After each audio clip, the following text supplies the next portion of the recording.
I'm Dale, and this is the Biblical Linguist.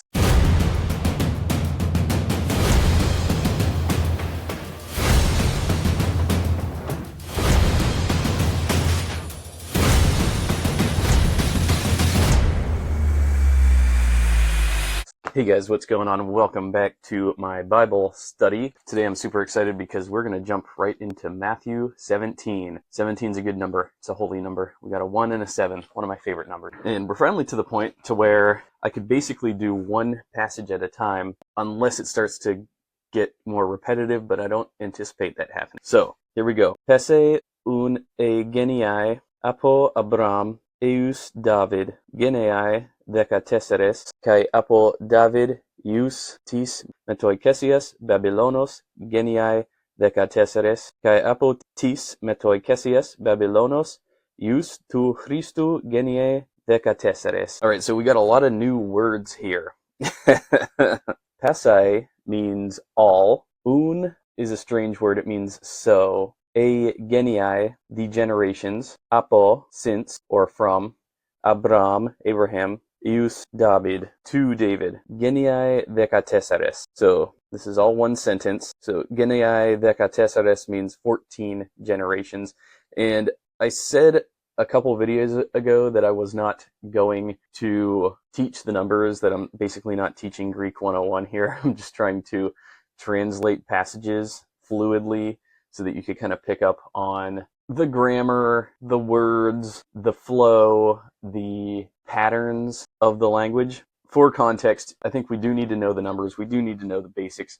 And so I will give you the numbers in Greek this one and only time. So one is ennéa. So I'll just count. Ennéa, δύο, τρία, tésσερα, πέντε, έξι, επτά, οκτώ, εννέα, déka. Yeah, numbers are always cool. I think it's really cool to see overlap between the Greek and the Romance languages. So, for example, ennéa, uno in Spanish, ennéa in Greek, uno in Spanish, one in English, of course. All three kind of rhyme. They all have basically a vowel and an N in there. It's kind of neat. Tu, δύο with a D. I pronounce my Greek Ds as a the because that is how modern Greek speakers pronounce it.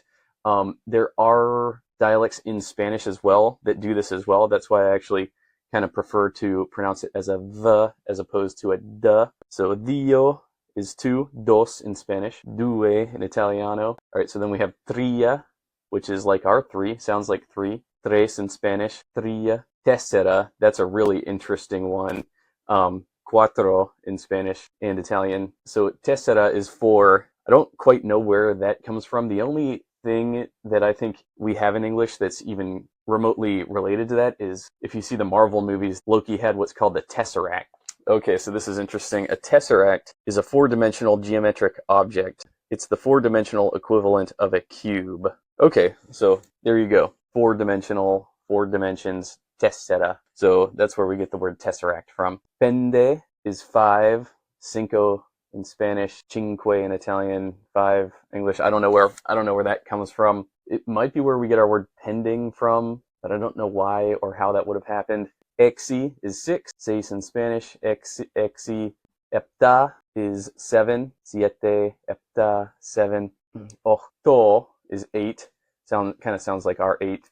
Ocho in Spanish. Ennéa, nine, nueve in Spanish. And then déka, spelled déka, but déka is how a modern Greek person would pronounce it, is 10. So déka tésseres is basically how we would render 14.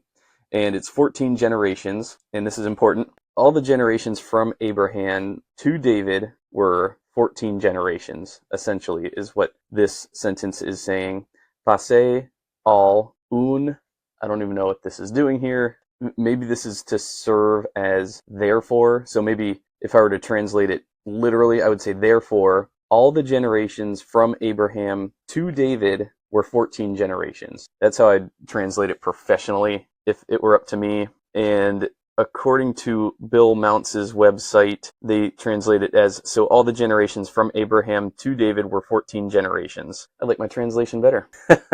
Kai apo David ius tis metoikesias Babylonos geniae dēka tésseres. So again, with this word dēka tésseres, metoikesias. So metoikesias, if you look it up in the dictionary, it's going to say deportation. I translated it as Exodus, but that's not quite accurate. Someone on one of the Facebook groups that I'm in one of the Koine Greek Bible study Facebook groups, reviewed one of my videos and said a better word for that would be exile. So I'm going to use that moving forward. I think exile is much better.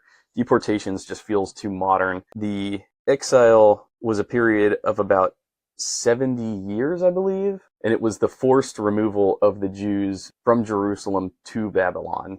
This is a well-documented historical event, and it greatly shaped Jewish culture and worship practices at the time. Kai epo David ius tis metoikesias Babylonos, Babylon, geniae dēka tésseres. This says tis metoikesias, the exile, Babylonos, to Babylon, geniae dēka tésseres, 14 generations.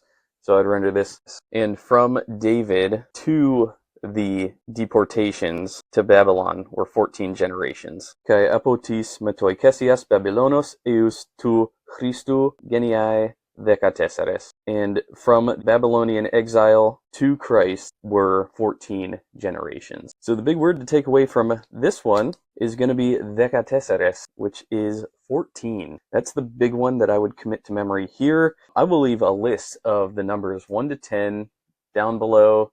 It's really helpful to know at least those and then build up from there, but it's really useful to know the numbers, obviously. That was Matthew 17. I hope you all got something out of it. Again, I always want to hear your thoughts, so let me hear them in the comments down below. Again, I am learning. I'm not a professor. I'm here to document my learning journey as well as hopefully teach others in the process. I find that this is really helping me remember things, not just the words, but also the events of the Bible. And I feel that by doing this, I could eventually come to speak with some authority. But right now, I'm definitely 100% at the mercy of other experts. So anyways, thanks so much for watching. I'll see y'all in my next video.